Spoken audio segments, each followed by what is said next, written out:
Down front, Sam. Just a basic rundown. How's the schedule kind of condensed this week with the short week? Yeah, on a short week, that's why I'm running in here right now. So, we got back to work Sunday morning, coaches, and then, typically in a regular week, our players, we give players Sunday off. But in a short week like this, we had to meet, review the game last Saturday as coaching staff and with the players, and then move on to LSU, and we practiced last night. So yesterday evening, and we're back on the field today. For us, today is Wednesday, so forgive me if I screw something up. I kind of get in that mode, and it's Wednesday, and then of the game week. So, we skipped a couple days there, but we're off and moving, and we'll be at practice this afternoon, and go from there. To the right, Gabe. Coach, how important is this one for you, considering it probably is the last Thanksgiving Day or night game for the foreseeable future, considering the opponent, considering there's still so much to play for in ball position? Yeah, I hadn't really thought about that first part of that question, about the last Thanksgiving. I don't know that for sure, but I think what's important is that it's senior night, and for these guys, it's a very, very special night, and a very, very special, really an emotional night.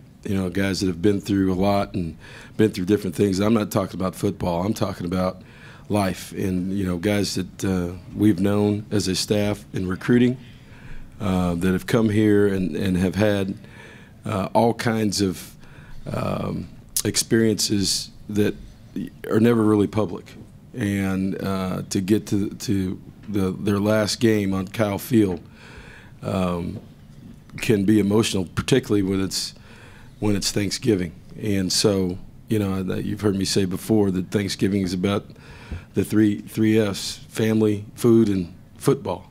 And families in town, and we're real fortunate to be one of the teams that America gets to enjoy while they sit on the couch after dinner, and I think that's a big deal. And it's great exposure for our university.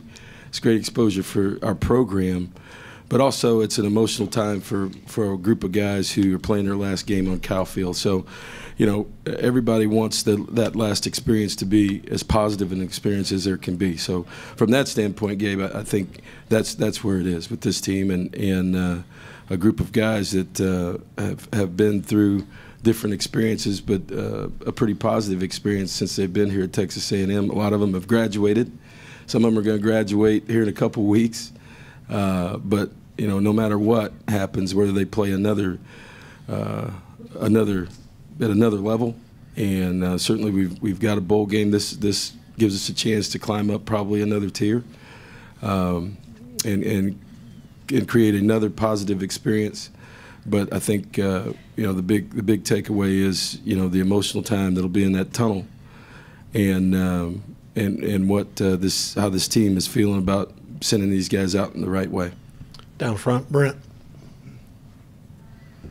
Outside of the nostalgia of it, since this is the last Thanksgiving Day game, are there positives moving forward for it being on a Friday, Saturday, in years ahead? It's I get different feelings from different people.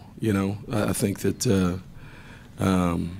Some of our older former students are really, really comfortable with Thanksgiving Day because of history and playing on Thanksgiving Day. Some people have kind of moved into another role of, hey, television's dictating a lot. We had a hard time when I first got here explaining that 2:30 was the primetime game, and because it's kind of hot out there for fans. But I think we've come to accept that. If we can get to those 2:30 games, that was kind of the deal. So when you change leagues and you change opponents and different things like that, there's going to be change. And I don't know that like you said, both of you brought up this is the last one on Thanksgiving. That may or may not be true based on what we've seen over the last 5 years. I thought a few years ago that was going to be the last one. So you don't know what's going to happen, but what you do know is it's a great opportunity for this football team And for these guys who, you know, have a few last chances to be together as a team, and particularly these seniors, and having this happen, and in a home game at Kyle Field, I mean, it's a great way for these guys to finish their careers here. But also, I think it's exciting for our fans, and like I said, you know, it's a great platform for national TV because everybody's laying around watching football that day, and it's something that we don't take for granted. In follow-up, you've had success against every other some success against every other SEC West opponent. What would it mean to have some success against LSU and perhaps maybe reach double-digit wins again? Yeah, I mean that's you know that's the goal, and you know we haven't won the game. You know, for whatever reason. I mean, we've sometimes we've played well, sometimes we haven't. But you know, for us, and you know how I am, Britt. You know, the lump sum of things is one thing, but this is another game, and this is a game that that is an SEC West game that these guys, our team, wants to win, and you know, and put us in position for some real positive things in postseason play. So from that standpoint, that's where this is. And there's a lot of guys, let's face it, there's a lot of guys on this field, going to be on the field Thursday, that know each other. Some played at the same high school. Some played in the same district. They've played against each other. Got some coaches that coach both places. So there's going to be a lot that goes on and a lot of familiarity. And from that, you know, from the overall picture, and logistically, you know, with them being as close in proximity to us, you know, it'll be a pretty good atmosphere Thursday night. We'll go far left, Cease. Kevin, how has LSU changed under Coach O, and do you have any kind of history with him? You know, I've known him off and on for a long time, you know, and I know that, you know, Noel had worked there. You know, obviously I was in communication with Noel that whole time, and when he came back to Ole Miss, and a number of guys there, and you know, he's done a great job as interim at both places, at USC. I think what you see is that he gets immediate player buy-in, creates enthusiasm, energy level on tape is very, very high, and they're playing hard, and so, you know, I think he's just like he did at USC. That's a very difficult thing to do in the middle of the season, or in any time of the season, to walk in and now you know, instead of being in a room with a handful of players, to walk in and you know, communicate your ideas, get buy-in, and get guys to do things is not a very easy job, and he's done that. And you can see the energy level on tape. And how they play. You know, they've been really, really close in some losses, just like last Saturday.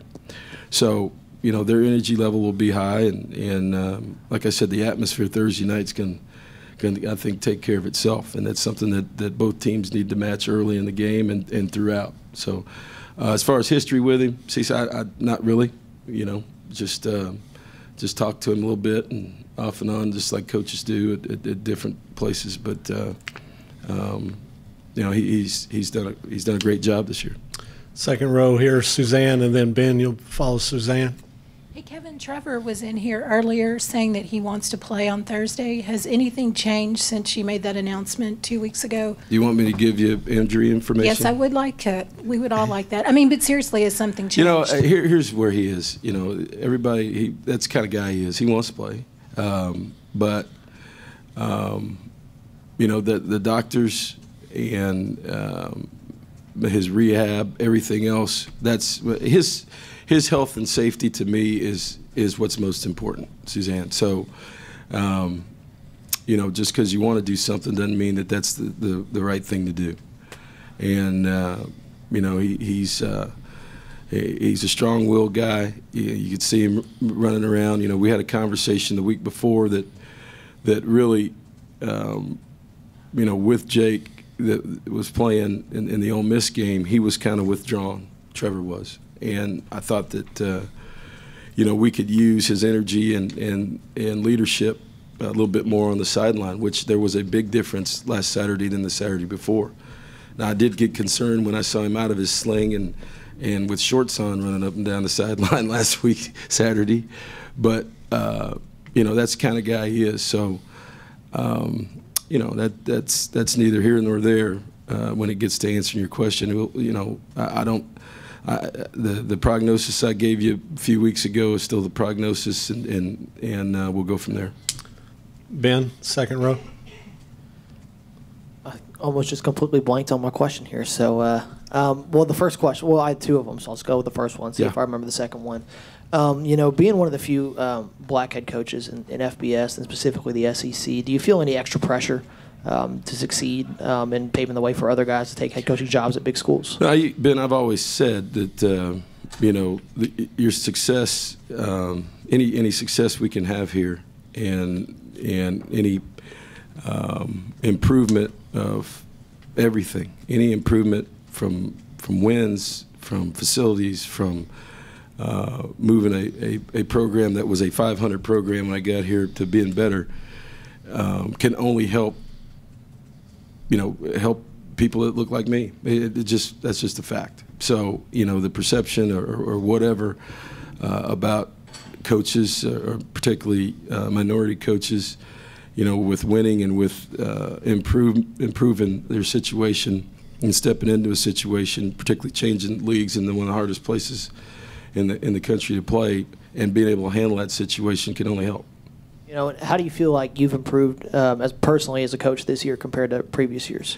Well, every year you're trying to get better, and I think I've said before, whatever happens during the season, really on a week-to-week basis, but at the end of the year, you assess the things you do well, and you want to try to stay ahead of the curve there.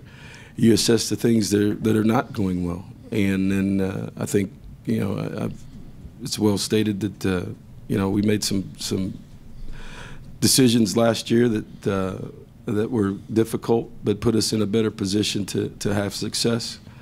I think that that because of that, you've got there's different people here right now. I think there's a maturity level on this team that's better. But life's about experiences, and it's about the journey, and then being able to look at focus on the journey more so than the destination, because in the grand scheme of things, how that journey works, you got to look at that every day, not the destination. And if you can fix that and keep it in the fairway, so to speak, you got a better chance to get to the destination. I think that's been the biggest deal. Stay on second row. Olin, then to the back. Daryl. Kevin, you mentioned going possibly a higher tier bowl. Do you specifically talk to the guys and bring up the possibility of the Sugar Bowl? And also, do you sense whether or not they even, I don't know how kids are now, do they even understand the difference in what the Sugar Bowl might represent as opposed to something else? We really haven't really talked that much about it until now, because of what's out there. We're playing an early game this week. There's some positives and negatives to that. We're in a short week, but you do get to play and then sit back and watch everybody else, whatever happens. So I think just like everything else, our guys are aware of it. We want to, without a doubt, we still got an opportunity to win double-digit games, which very few teams have that. And I think that's what's most important. And in order to do that, you can't look past Thursday and say that. So the focus still remains on Thursday and trying to complete a task to go be 1-0 this week. And then after that, it's really not up to us. And I think what we have to do is put ourselves in the best position by 10 o'clock Thursday night to see what happens. And that's been our conversation. And it gets back to what I was talking about our seniors and about the last game on Kyle Field and letting those guys leave here the right frame of mind and with the positive experience Thursday night. And then after that, you know, if that happens, there's going to be some good stuff out there for us. So We'll go to the back, Daryl. Coach, I want to ask you a couple of questions about LSU. First off, their defense. I think they've given up maybe 11 touchdowns in 10 games. 11 in 10 games. Putting the ball in the end zone is pretty difficult to do against those guys. Can you talk about what it's going to be like for you guys to try to do that this Thursday? I'm not going to let you run the team meeting today with that one, but I'm going to be a little bit more positive today than that. Yeah, no, they're good, and they're one of the top defensive teams in the country. You're right, 11 touchdowns in 10 games. I think Ole Miss is the only team to get 21 on them. So they've been consistent in their defense. They've got playmakers across the board. They're big up front. You know, Arden Key is a prolific pass rusher. You know, you're going to have two of those on the field Thursday night, two of the best in our league. And then on the back end, they play a lot of man-to-man because of their skill sets. And you know, they've got interchangeable pieces back there that can play safety and play and cover. So that gives them some more flexibility with linebackers that are experienced. So, yeah, I mean, we understand the challenge, and that's something that, believe it or not, that's something that we came in here Sunday morning and started working on right after Saturday. And you know, our guys get it. We know it, and you know, there's a lot of good defenses in this league, but you know, this is one of the best ones that we face. You know, even with Alabama.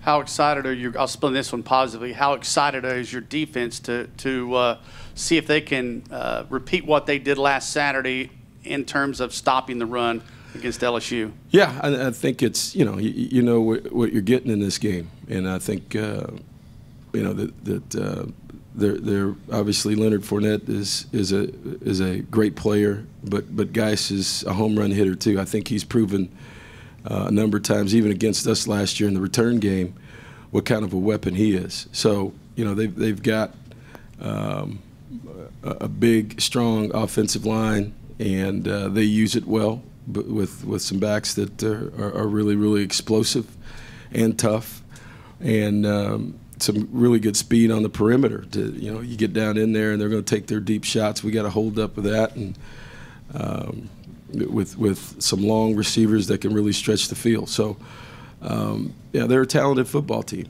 and because of that talent level and because of how they're coached, you know, they've been in every ball game, and you know, our guys recognize the challenge. You know, all you got to do is turn on the tape, which we did yesterday, and understand where that is. And you know, in a game like this, special teams will become really, really important, and because of a couple different reasons: for the field position battle, and trying to create long fields and short fields, and then also points are precious in this game, and so the special teams, not just, I think everybody's focused on the offense and defensive situations in this football game, but special teams is going to have a lot to say about who wins this game. Sam, and then Brent, you'll wrap us up. In the time you've been here and everything you've experienced in this conference, what are some of the things you've learned, or maybe things that you see that might be missing for this program to take the next step to where a game like this at the end of the regular season means competing for the SEC West title? Well, what you want to do is put yourself in that position, you know, and you know, then that comes with winning, you know, and we've made some steps in this program, and it's definitely improved, but you know, for us to be where we want to be, we do need to take that next step and play for championships and be involved in that conversation consistently. So, you know, where we are right now is a team that has made some strides since coming into this league consistently, probably more consistently than any other team in the West than one. and then what you want to do is our goal is to be at that next level, and that's a combination of a lot of things. It's a combination of depth, it's a combination of talent, it's a combination of coaching, it's a combination of luck too. Just to be honest with you, and staying healthy. So that's something that we strive for every day in what we do, and from a recruiting standpoint, from a conditioning standpoint, everything that we put in place here as far as player development and player retention, and just to have those guys here and is not enough. Talented players. So all those things work hand in hand to try to get to that next level, and that's where we are right now. Last one, Brent. Hope I'm not catching you too off guard with this one, but I know you leaned on him so much, like we all do with our fathers. How much have you missed him this season? Yeah, it's been a little bit tough, So, yeah. All right. Sorry about that. That's all right. You did catch me off guard. So. No, just because it's somebody you can talk to all the time, and good times and bad times, and this year's been a lot of both of those. So. A little bit tough. All right, Coach. All right. Thank